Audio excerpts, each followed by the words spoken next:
These are about moments where something felt off, and it was. So if you're listening tonight, maybe double check your locks, your doors, your windows, and if something feels off tonight, you might be right.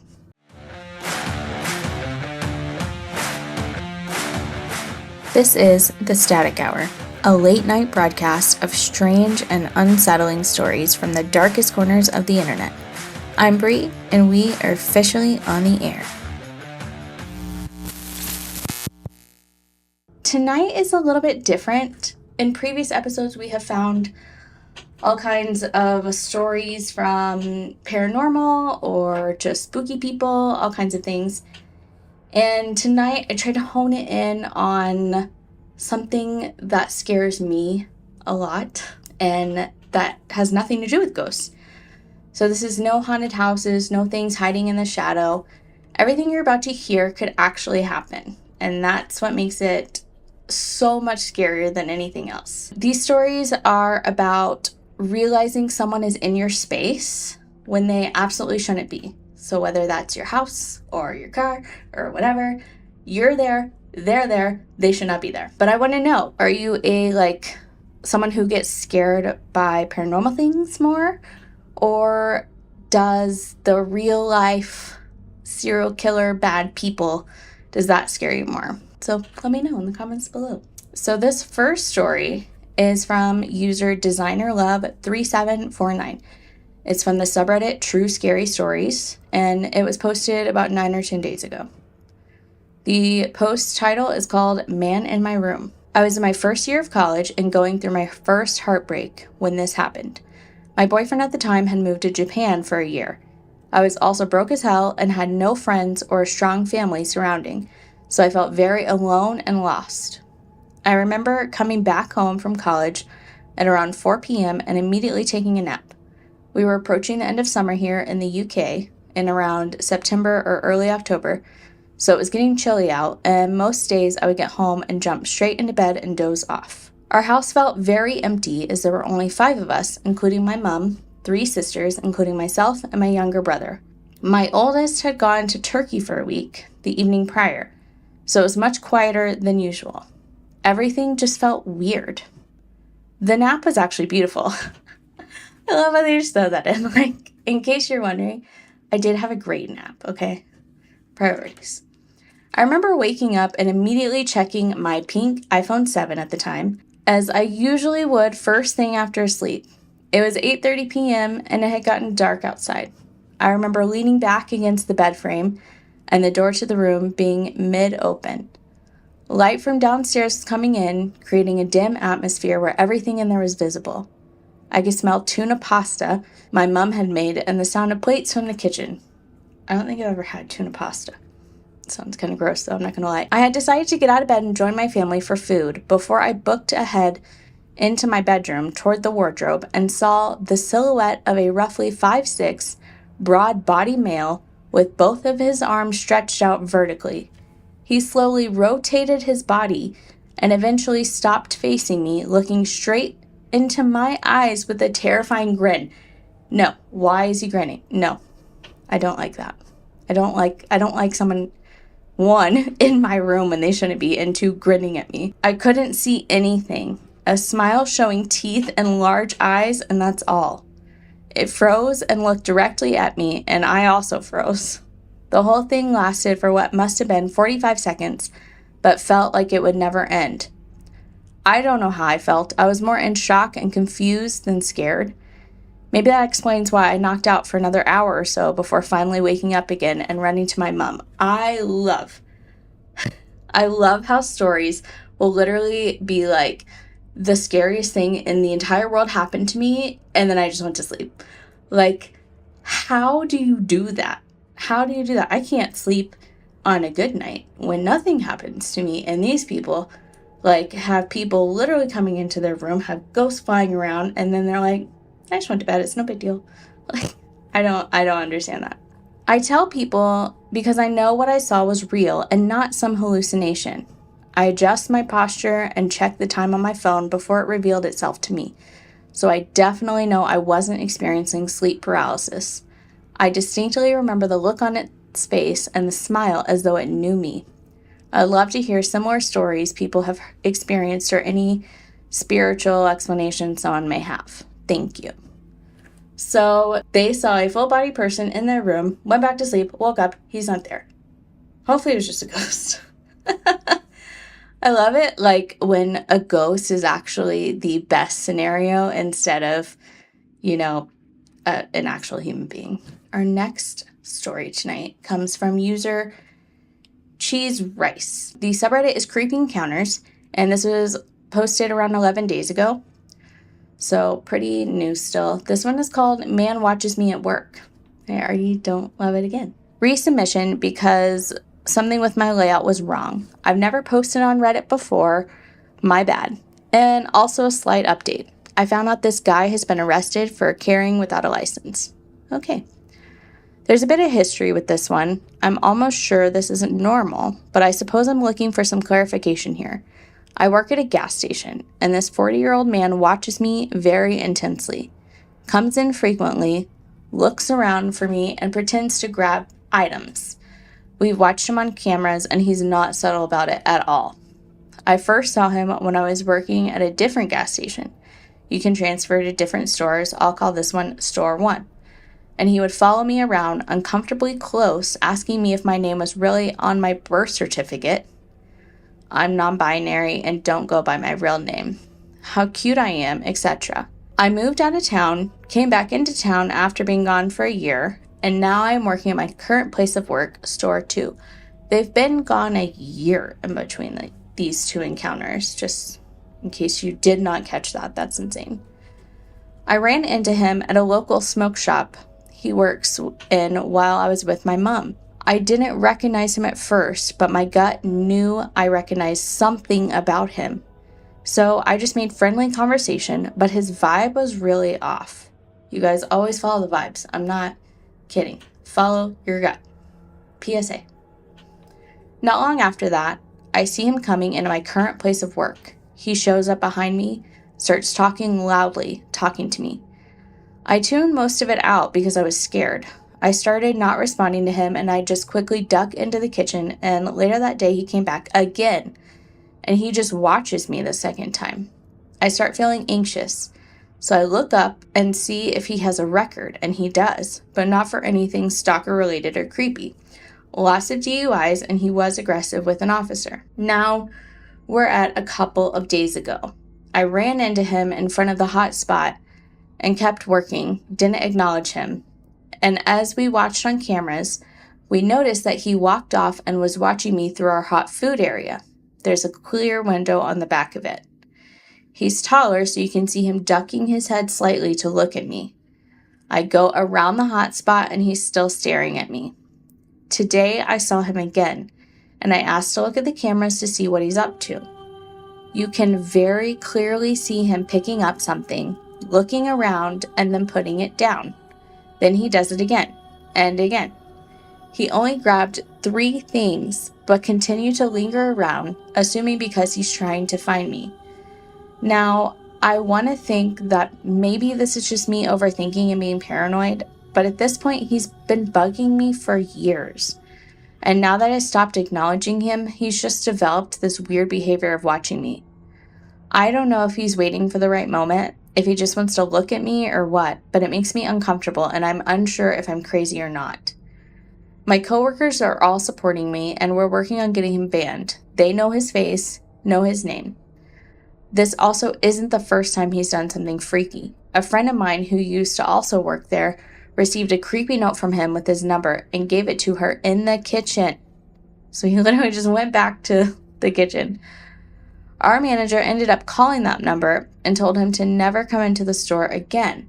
But since it wasn't an official ban gone through HR, he can't get in trouble for coming in.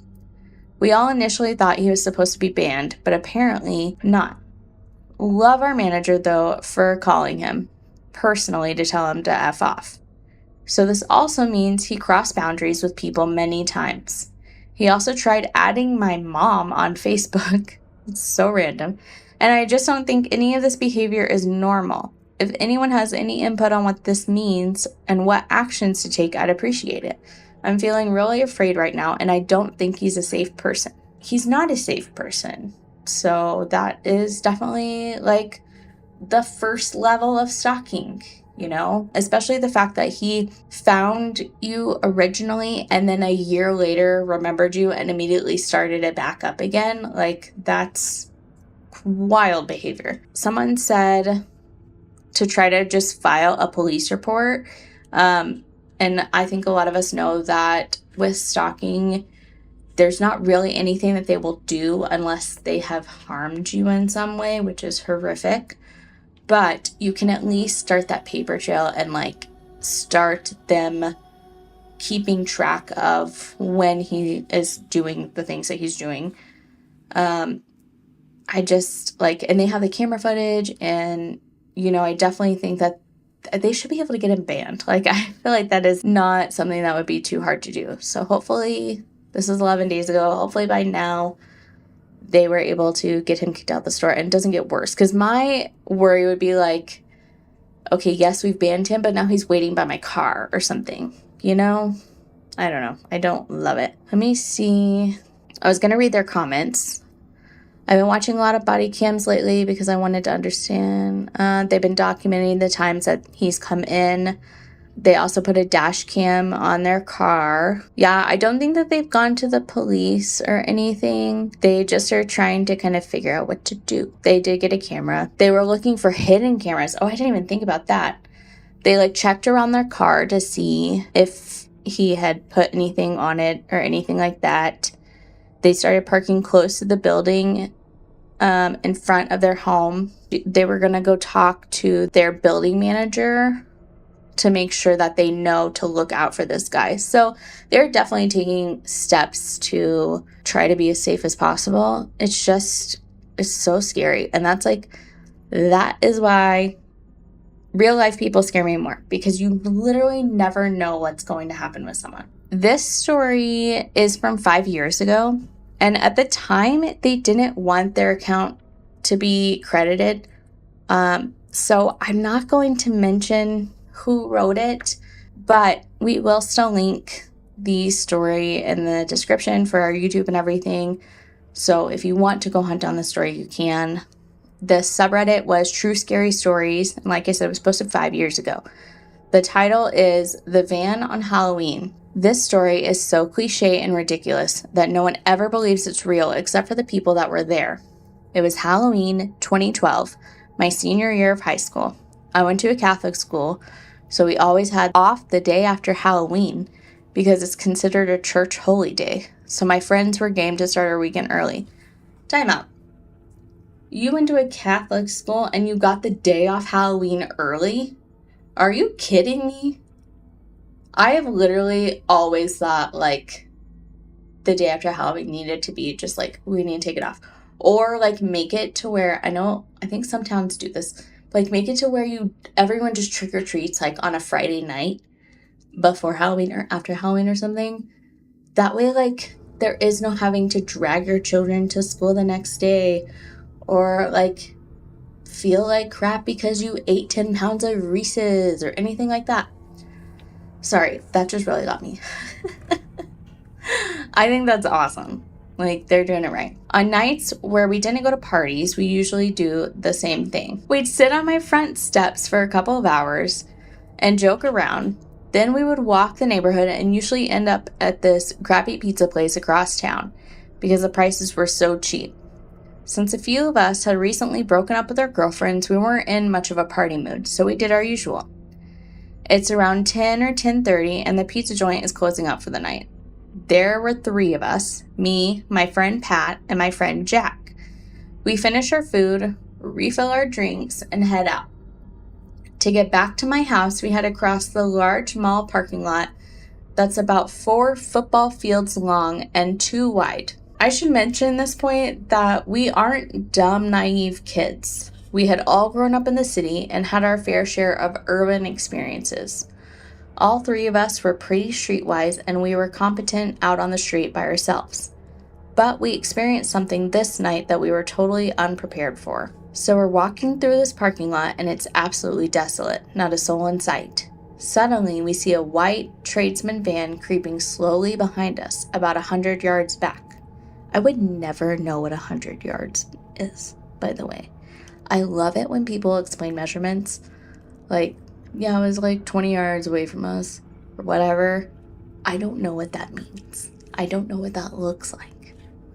Okay, carrying on. I know the old white van cliche, but I swear it's a real story. I point it out to my friends and we pick up our pace. We pop the collars on our jackets and hunch our shoulders to make us seem a bit bigger than we are. In an instant, the van speeds up and cuts off our path. Everything in the van is pitch black, so we can't see any people. That's when someone calls out in a non-threatening voice. Hey man, happy Halloween. You guys like Halloween? Despite the jovial manner in which that was said, a van does not cut you off in a parking lot unless it has bad intentions. Maybe they just want to give you candy. We had nowhere to go. We could run, but they're in a van. They would catch up to us easily, and we'd have our backs turned to them. He says it again. Hey man, you guys like Halloween? I tried responding to sound tough. Yeah, but it's over now, so we're heading home, and you're in our way. Sorry, that was so bad. Nah, dude, Halloween ain't over. We still got tons of candy here. I knew they were trying to give them candy. How did I know? The tone suddenly shifted, and still we can't see anyone in the van. The three of us puff out our chests and get ready for a fight. After a brief silence that felt like it dragged on for hours, Jack cuts the tension by sternly saying, Listen, dickhead, I don't know what you think you're about to do, but if you don't leave, we're gonna kick your ass. Once he said that, the back door of the van swung open, and two very tall men stepped out.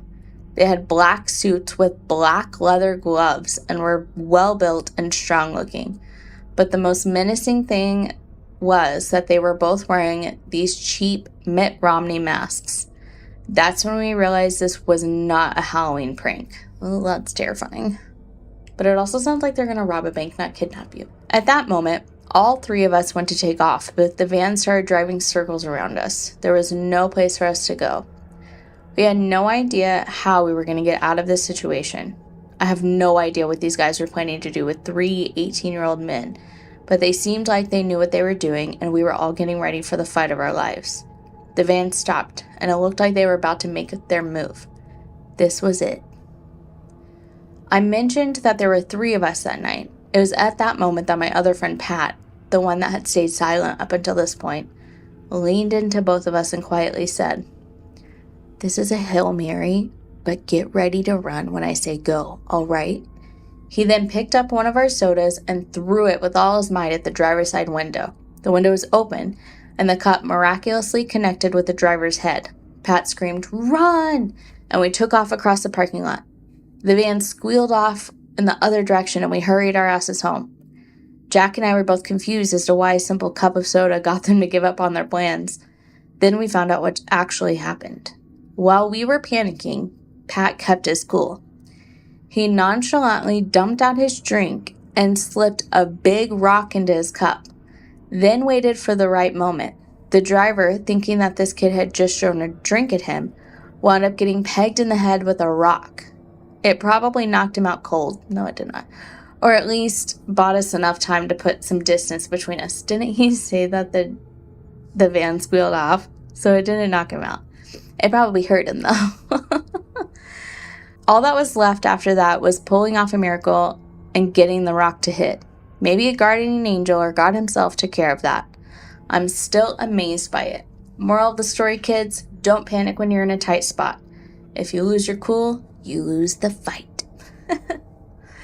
This one, I'm sure was absolutely terrifying. But I just really loved the way that he wrote it, and I thought it was cute. So I do not think the situation is funny at all. I think it's terrifying. I am so glad that they were able to get out of it.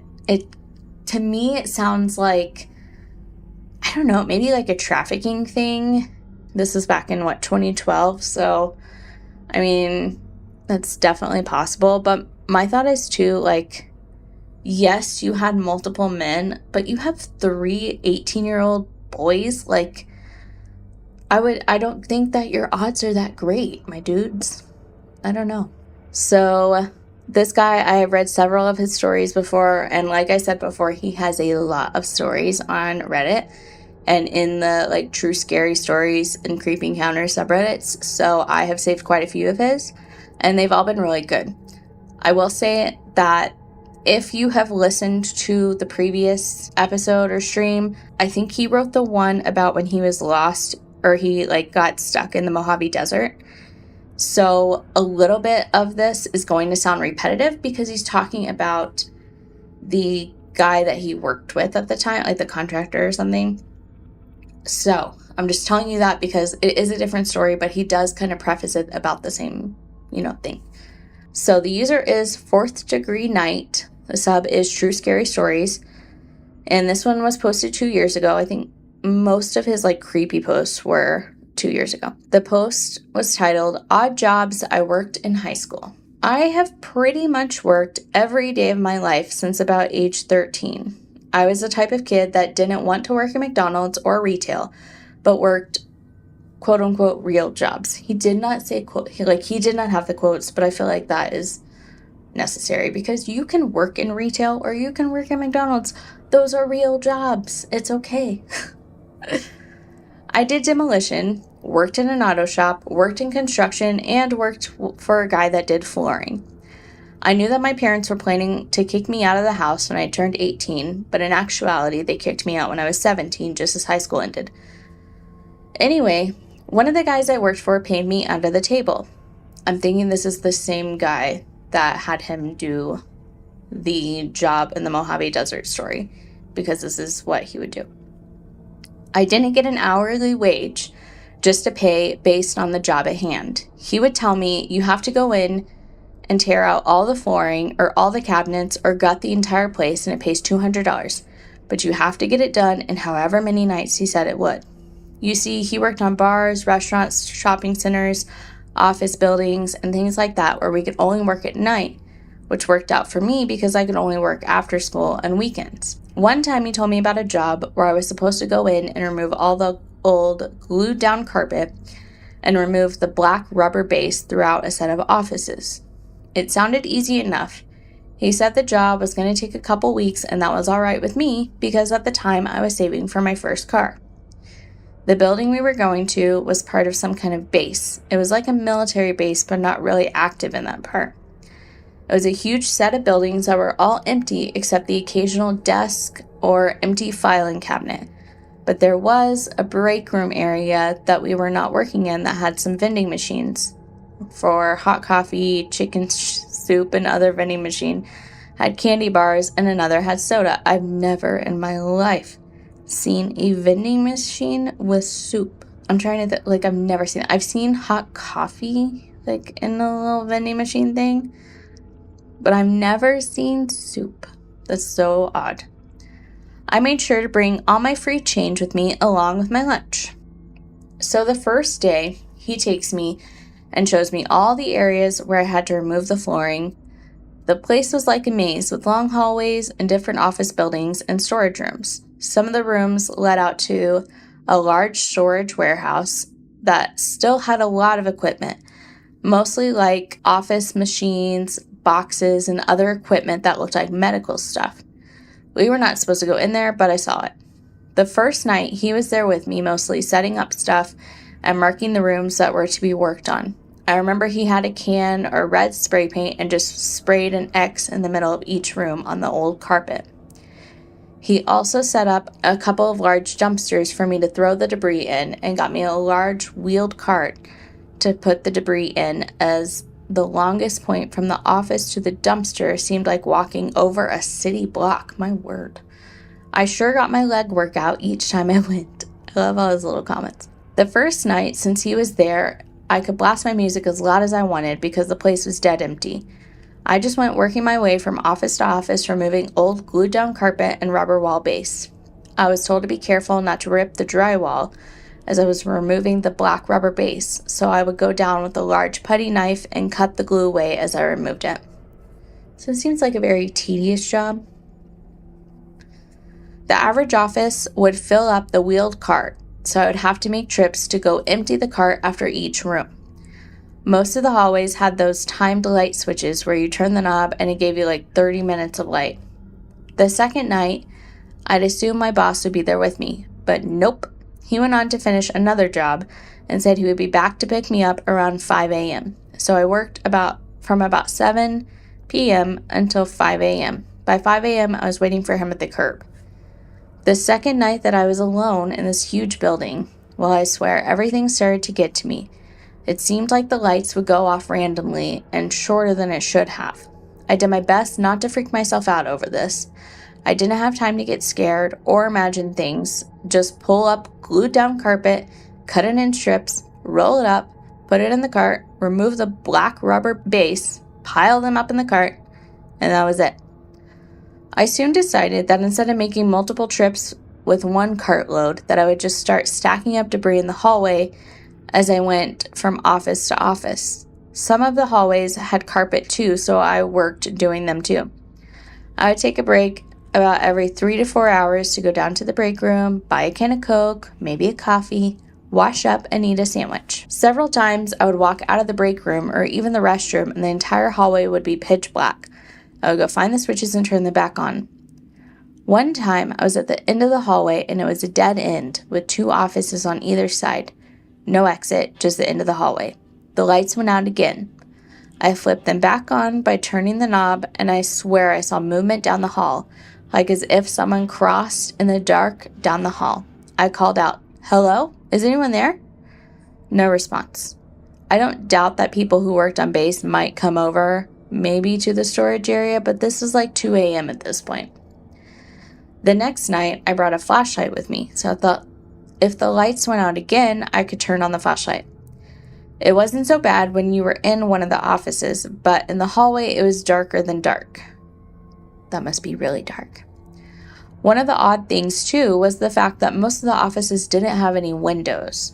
A lot of these offices were deep inside the building, so they were like in the middle of the building, so no windows. Not that any outside light would have helped anyway. I'm wondering why he cares about the windows when it's 2 o'clock in the morning. That same night, my batteries on my radio went out, so I had a lot of silent work ahead of me. Man, that would sting. I started to hear weird noises like creaking sounds, like if a door somewhere was slowly being opened. Another time I heard a loud bang, like if something slammed against metal. On one of my trips to use the restroom, I heard what sounded like a machine being used somewhere.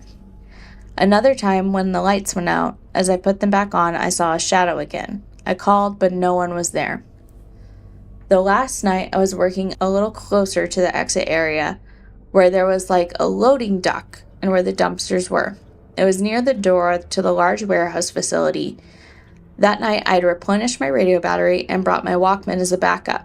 I still had my flashlight and brought a little cooler with me for drinks so that I didn't have to venture back into the hallways to find the break room. I even resigned myself to going to the bathroom behind the loading docks outside rather than going to the nearest bathroom. Like I said earlier, I had put a lot of debris in the hallways as I was working from room to room. So for that last couple of hours, finishing up, I was wheeling debris to the dumpsters, and as I walked back down the hallway, that was an L-shaped that led deeper into the endless hallways. I looked up and saw that lights far off in the distance were on. I was like, nope. One of the last things I remember from that night was I heard a very loud bang crash from inside the storage area. I hurried up my last bits of cleaning and just started taking all my tools outside to wait for my boss. He was a little late picking me up that morning, and I started to feel better when the sunlight started to break. He went in to check my work. He was only gone for about 15 minutes, but I got the feeling he also noped it out of there because he rushed back to the truck, and I was like, okay, good to go. He was also contracted to install all new carpet in the areas that I removed it. He used a different crew for that. I never went back inside and never wanted to again. I'm not sure what kind of office building it was. It was government, probably part of the military. Nothing had names or signs except odd signs with numbers and letters that I could remember. That was one really weird and creepy odd job that I did in high school, and I'm not sure what kind of spirits lived there, but they did not appreciate my loud music or me using the lights. The end. So for this one, I don't feel like it's obviously not like jump scare or anything like that. I would be terrified to work this job, and just because the fact that I don't want to be alone in a giant office building at 2 a.m. That's just me. And the fact that this child could do that is great, but I am not brave enough for that. I also think, like, if we're going down the ghost avenue, I have heard that doing renovations or work on buildings will kind of make, like, ghost activity and stuff a little bit creepier and a little more heightened. So apparently they don't want their houses to be made over. They don't want their offices updated. I don't know. But I'm just saying what I've heard. So maybe it really was a ghost. And maybe he was really pissed that they were putting in new carpet, because he picked out this carpet by hand. And he made sure that this carpet was the best carpet. And he was so proud of this carpet. So the fact that someone would come in and rip it up and play loud music in the middle of the night just really made him mad. I don't know. What are your thoughts? On to the next story. This user is called See No Evil XD, and the subreddit is from True Scary Stories. There is no updates, and it was posted only 7 days ago. This post was called Only I Remember This Happening. To get a better idea of the timeline of this story, at the moment I'm a freshman in high school. The time this story took place, I was in 3rd grade.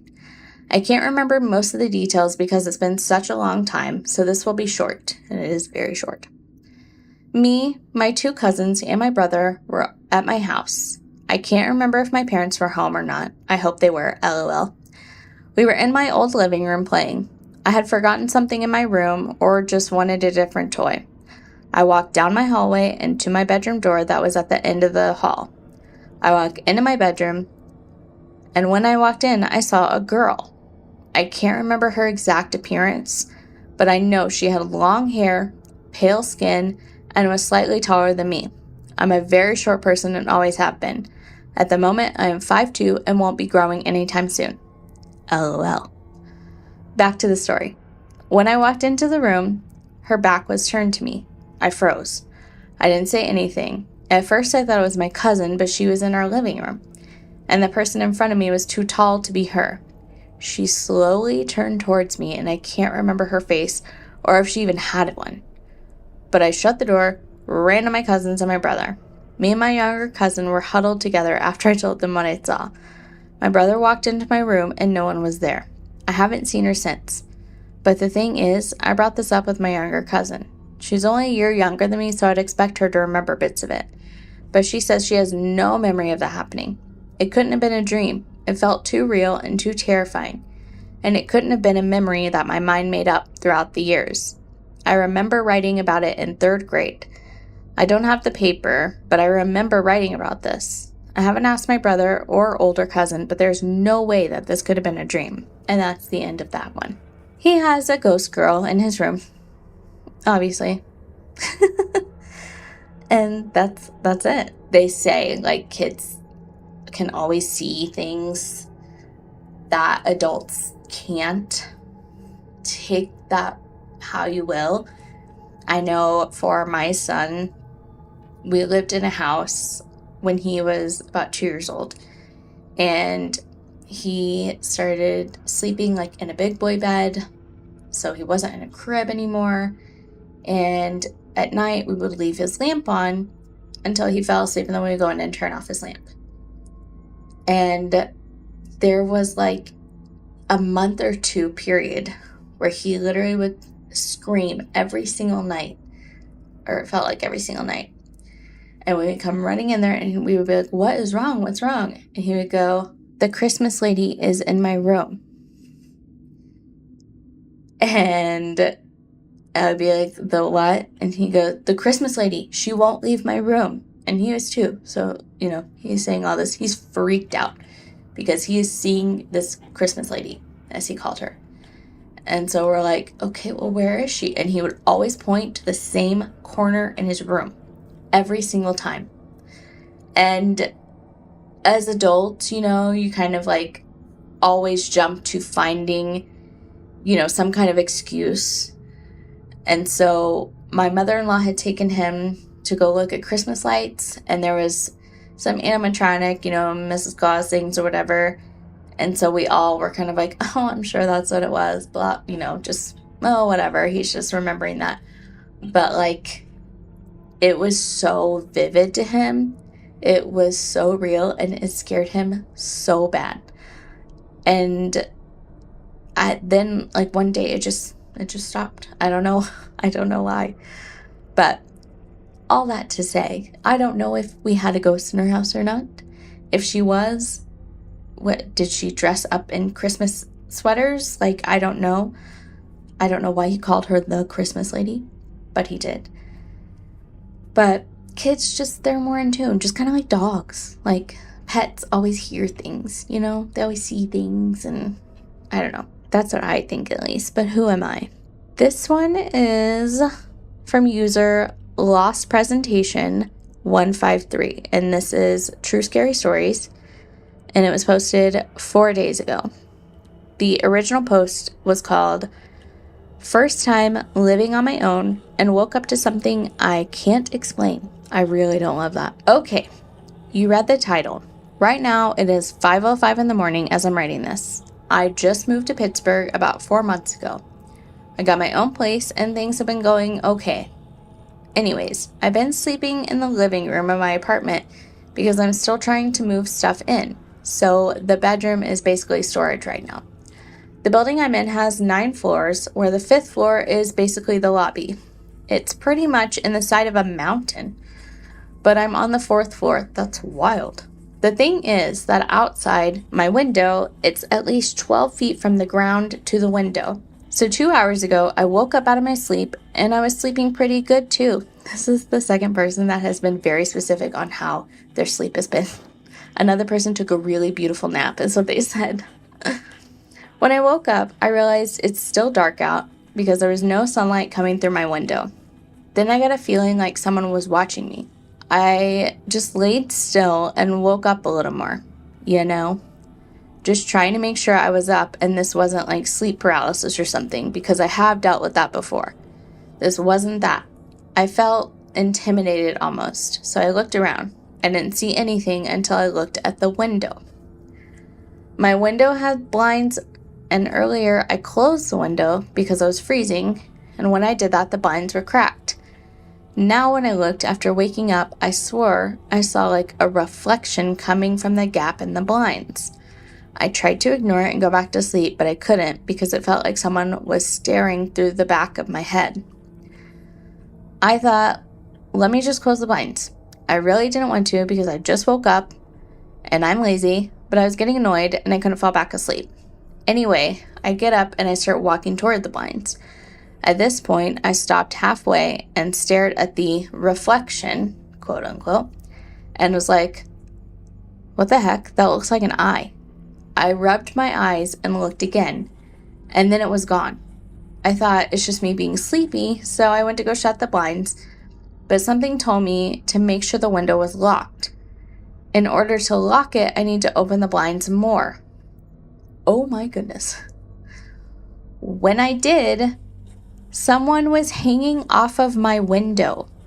They dropped and ran up the hill into the parking lot behind my window and took off. I didn't know what to do, but try to drink something and process what happened. But I figured I might as well write it down because honestly, the face was blurry and he or she had like all black eyes.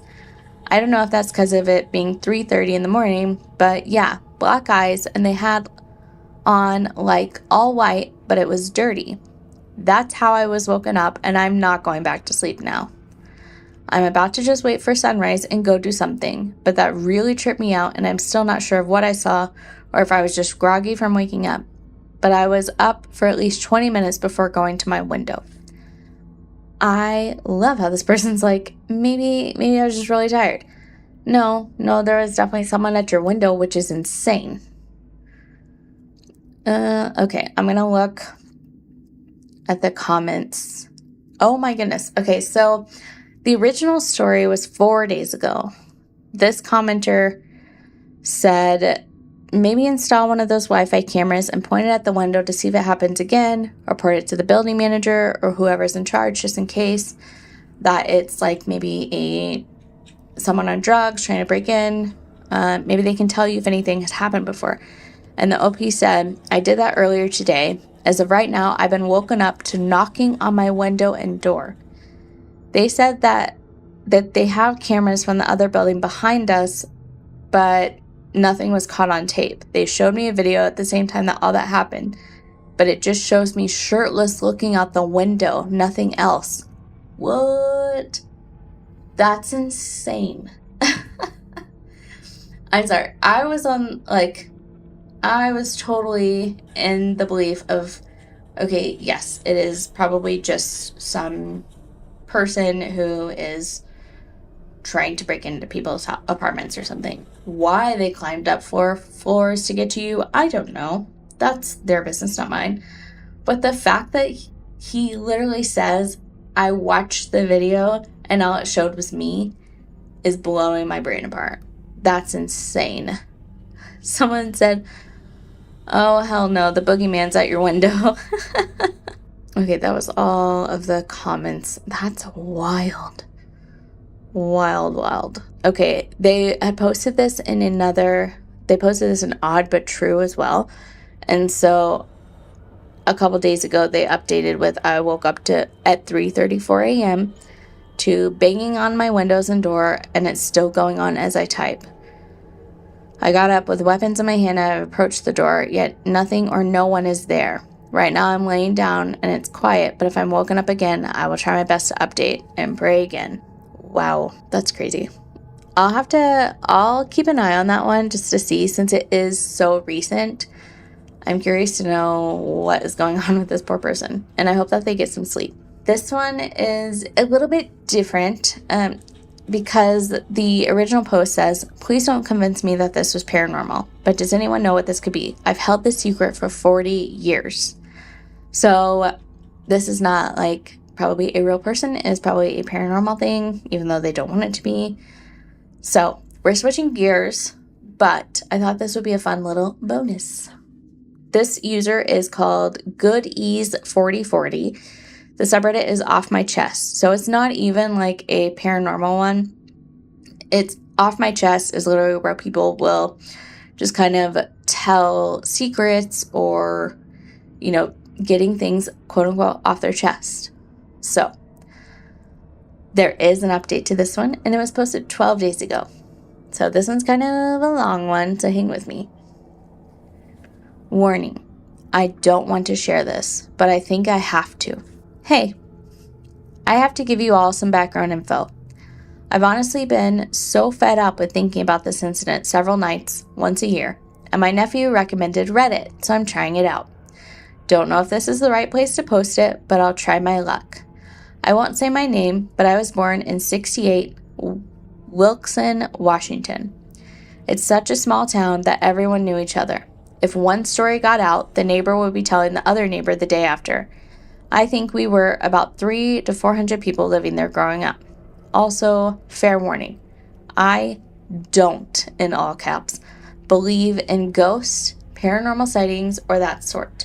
My mom was very religious, but my dad was a science teacher. Strange match, I know, but I was told to believe in what I wanted to, which was nature, and I've stayed that way ever since. Again, I'm not really one to share these stories, but if you've experienced something similar, especially in the woods around Wilkeston or the town itself, then please give me some details about your experience. I'm sick of carrying this on my shoulders, and although I can be shy online, I just need to bite into the sour apple. So that is their preface. This happened a very long time ago, but they don't know what to make of it. And I'm curious to know if they also posted this on a community page, because apparently on Reddit there are a lot of like city or state Reddit pages as well, or subreddits. So after I read this, we're going to do some digging, okay? All right. What I experienced. It was a fall day in 87. I had just turned 19, and me and 3 of my closest friends, let's call them Parker, John, and David for their personal sake, had gone camping to celebrate my birthday. It was really just an excuse to drink, as John had almost free access to his father's liquor cabinet. We've all been there, haven't we? Just kidding. Anyway, we camped in the area around Sunset Lake, about 2 miles away from town. We were going to sleep there for the night, pack up, and go home early morning. We hung around, tried to fish in the lake, listened to the radio. I can still remember Motley Crue and Tears for Fears being played that night, and started drinking booze before the night quickly fell upon us. Then we decided to head to bed, drunk and giggly, and that's as much as I remember from my friends being awake. But I still was. That is when things started to become strange. I was used to the town being quiet, so silence wasn't a big issue for me. But it became strangely quiet in the middle of the woods. I'm talking the quietest I've ever experienced my surroundings being. No sound of wind, no trees swaying, no noises from the lake, nothing. I felt so confused, but at the time I was quite drunk, so I just smirked at it. The silence kept going. It felt like it went for half an hour or so, but it probably only lasted about 5 minutes. That's when I started being quite unsettled. I opened my eyes, sat up, but saw and heard nothing. I lay back down, and the next thing I hear is a noise, but not what I wanted to hear. It was like a deer in pain, but human-made. If you've ever heard a deer cry out, it can sound quite eerie, but this was even stranger. It was as if a man was trying to sound like a deer. At this point, I freaked out. This was not cool. And even if it was just some kind of animal, it could, worst case, be something primal and vicious. I wake up again, look over at the boys, and they're all asleep. So I sit up for a while, staring into that black, empty nothingness. I'm not joking. It was pitch black, completely silent, broken by that faint deer man sound coming from half a mile away. Very echoey, I remember. I went back to sleep. See, they always go to sleep. Or tried at least. And the sounds of nature all around us started crawling back, which was incredibly refreshing. One of the most warm feelings I've ever had in my entire youth, hearing the life around me getting back to me in that darkness. Then I nearly fell asleep, and the usual noise around me, crickets even, is broken again by that same deer sound, but now it is much, much closer. It sounded like 3 stone throws away. What is that? What are 3 stone throws? Is that 50 yards? Is that 20 yards? How close are we? Am I throwing it? Is a professional baseball throwing it? Like, these people and their measurements are driving me crazy. Okay, so it was very close, apparently. I would say probably 30 yards away. Keep in mind, we had no phones or that sort of technology like we have today. Only a sort of portable radio boombox that Parker brought. We couldn't call anyone or anything if things went south, so I just had to clear my mind, but I couldn't. This is one of those moments in life where the hair is standing on your neck, and you can feel your heart pumping. I could never sleep feeling that terrified. With all my bravery, I forced my eyes open, and very robotically, as far as I remember, lift my head back up to try to scare whatever I thought was watching us. Now, this is where I think I'm overreacting. I can't really believe my own memory here, but I'll tell you what I think I saw back then. A very vague shadow of a deer in the woods. But there were way more than 4 legs. The head was not similar to that of a deer, and it was way taller. I'm talking twice, maybe thrice the height. Keep in mind, I was so terrified at this point that I didn't pay attention to much, only trying to calm myself and keep myself sane and calm. I stared at it for a bit, and once I thought it moved, I hid my face in my in my eyes, breathing through my fingers heavily. I think they might say "and my eyes," like hid my face. If it really did move, it was like a twisted, no.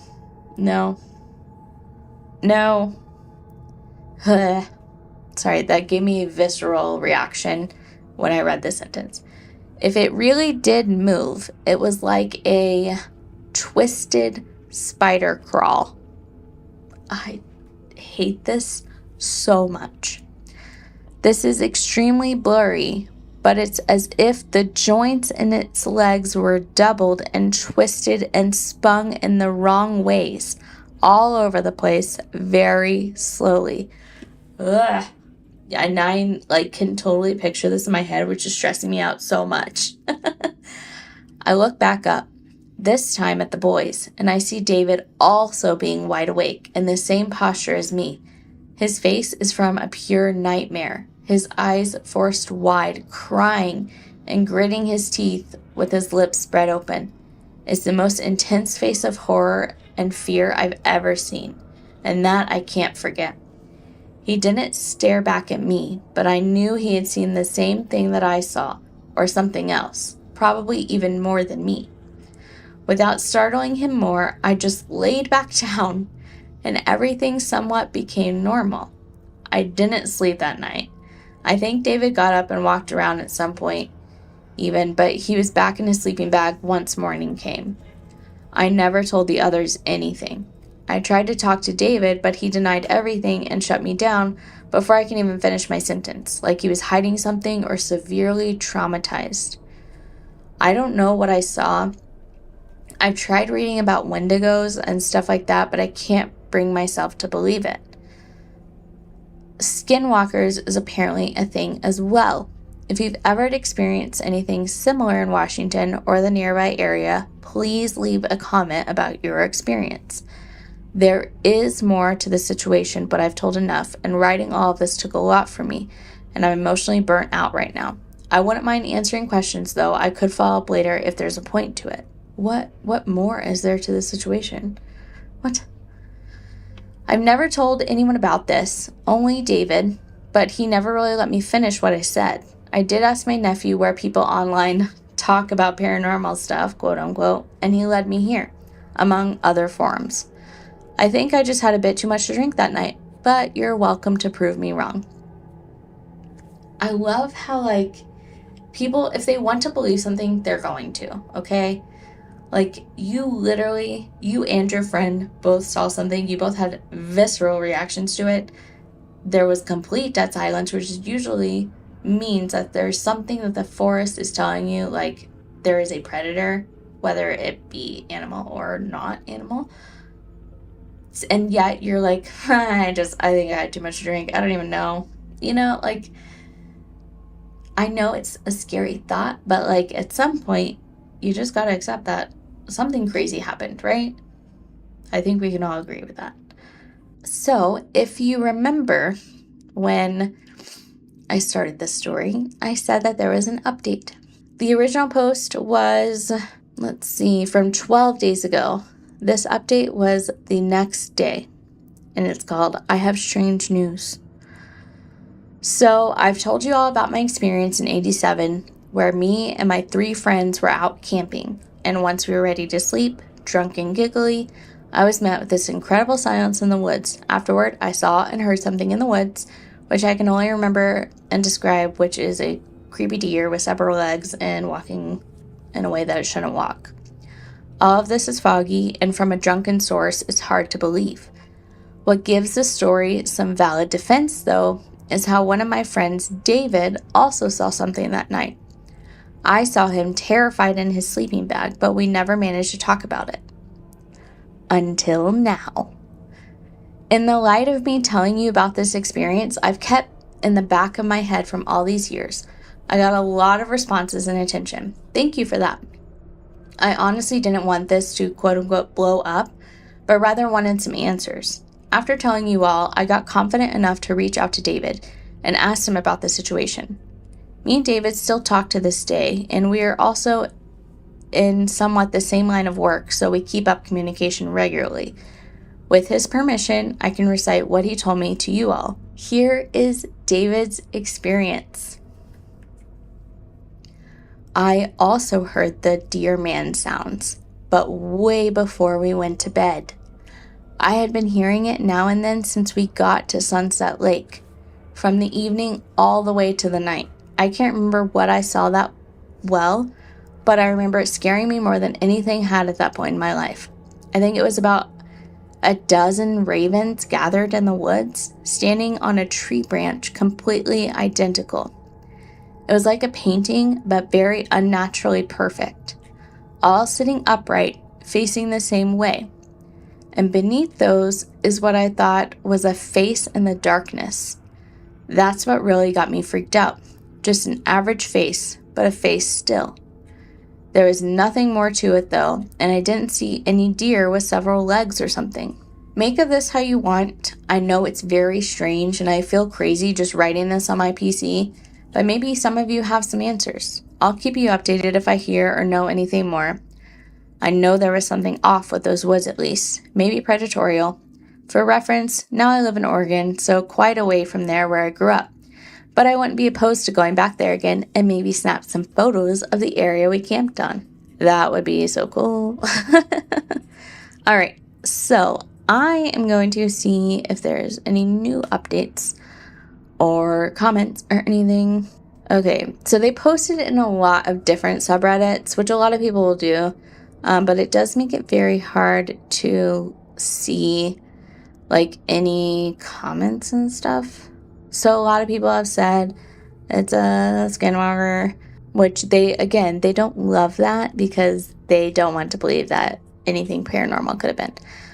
But what just throws me is like the fact that his friend saw something totally different. I think that's wild. All right, so here's some of the comments. Likely a predator walking into the area. Everything will go eerily silent sometimes when a cougar or other predator walks in. As to the noises you heard, cougars, bobcats, and all sorts of creatures make some odd noises beyond what people hear. Likely it was just some kind of wildlife or a skinwalker. Like, it could be, nothing, or it could be something. But honestly, like, what his friend saw is throwing me. Like, he just saw a bunch of ravens lined up perfectly, like, just sitting on a branch, and then below it just a face. Like, what is that? So, people are like, a massive deer with 8 legs? That sounds horrifying. And yes, some people said that it probably wasn't a Wendigo or skinwalker or whatever because they weren't near tribal lands. But in Washington, there are a lot of creepy stories. And, shameless plug right here, but we did start a Patreon, and one of our like top tier, which is just $6, it's not a lot, go sign up, but our top tier will be getting full like bonus episodes. And one series that we're going to be doing on there is we're going to have an episode for each state in the US and do like a creepy ghost story episode on those. So Washington, I know already from what I've heard, they have a lot of creepy stuff there. So that'll be interesting. But I'm really excited about that. So sorry I plugged that in. Okay, so really not a ton of helpful stories, and no one has commented on their update, which is shocking to me because that's all I want to hear is like, what did people say about the new updates and stuff? So unfortunately, we don't really have anything to go off of there. But I thought that story was such a like spooky one, and I just love it because I love hearing experiences from people that absolutely do not believe in paranormal things. And I'm not saying that I believe in every paranormal thing. I definitely believe that there are ghosts. I'm not saying that they look like Casper. I'm not saying that they look like, full humans. I don't know what they are, what they do, anything like that. But I definitely believe that there's something. right? So it's so interesting to me when you hear a story like this and it's coming from someone who just has no belief in that kind of thing. And yet they're so unsettled, and it has sat with this person for 40 years. But it's just like they cannot explain it. And they're like grappling with this over the years. And finally, they just have to admit, like, maybe it was something paranormal. I don't know. All right. This one is from Deep Cheek 2372 from the subreddit True Scary Stories. And it was from 3 months ago. In July of 2024, I went camping with a few of my cousins on family land in Middle Tennessee, a lake we'd visited many times growing up.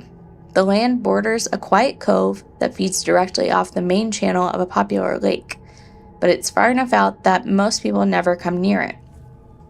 Getting there is a part of the isolation. You leave town, drive another 10 miles, then turn onto what barely qualifies as a road, a narrow gravel drive that dead ends in a clearing.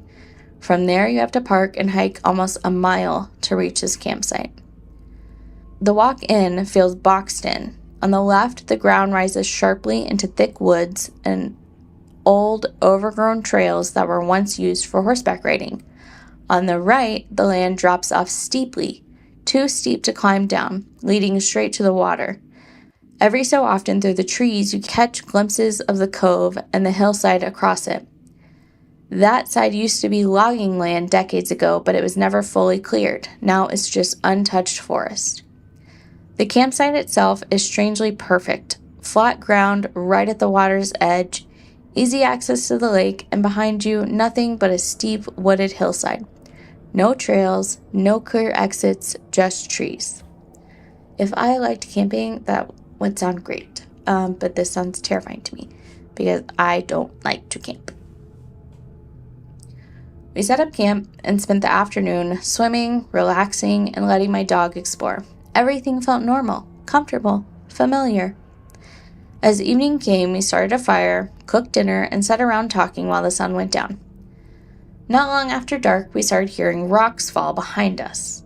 At first, it sounded random, small rocks tumbling down the hillside, the occasional rustle of a brush. We assumed it was an animal, maybe something coming down to the water, but it didn't move, though, like an animal usually does.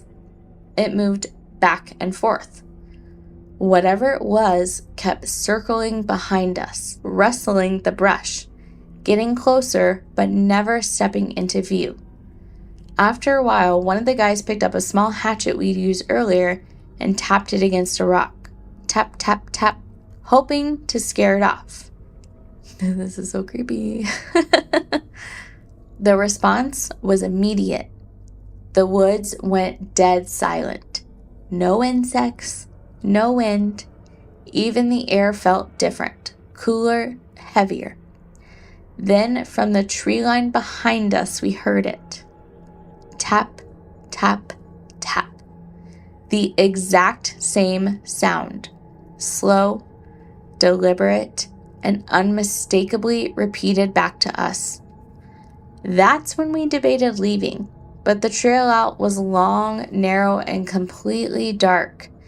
We decided to stay put, as that staying put was safer than trying to hike out blind. We retreated into our tent, a large 12-person tent that easily fit the 5 of us and my dog. Once zipped inside, things felt lighter for a few minutes, like whatever tension had been building had eased. Then we heard voices. It sounded like men having a low, muffled conversation just outside the tent. Not yelling, not whispering, just talking. Close. My dog noticed immediately. He was alert and focused, but completely silent, something I never seen him do before. My dog would have flipped out. After a while, I unzipped the tent and looked outside. There was nothing there. No people, no movement, nothing disturbed. I laid back down, trying to rationalize it. Maybe voices carrying across the water from the main channel. Sound does weird things at night, right?